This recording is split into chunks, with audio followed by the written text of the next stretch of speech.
olwaleero ofunye omukisa ogw'enjawulo bannaayo omusajja ono afunye omukisa WINFRED gwe omukisa gwe favor ey'enjawulo eri omusajja oyo era tukwaniriza nnyo mu nju yaffe ey'abazzukulu ba Gukina n'abaana ba Gukina.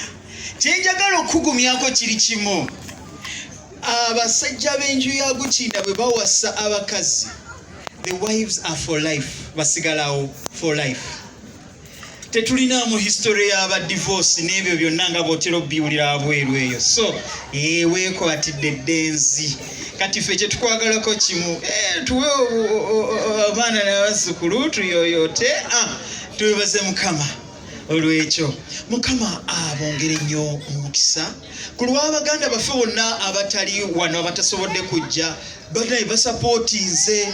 Era ndowooza ku social media bo balina okuba nga balaba ekigenda maaso, naye kwe kwagala n'obumu bwe tulina mu famire.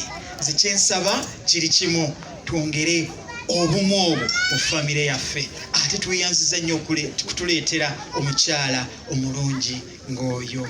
Mukama abawe nnyo omukisa ogwaffe, omukisa ogulina already, naye n'ogwa Mukama nagwo ate gweyongedde. Mukama abawe nnyo omukisa.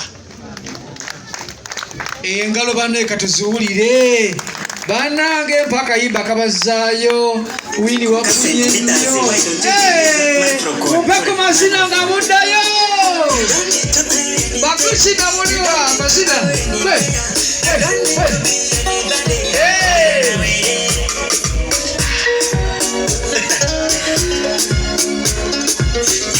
yakoze ku keke nga weetegeka kafune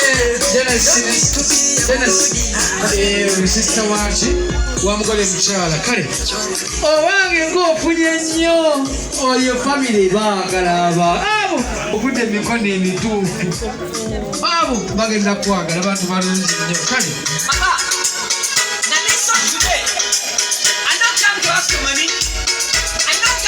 akayimba ka Ssebunya Dennis kaakano Mr. Ssebunya.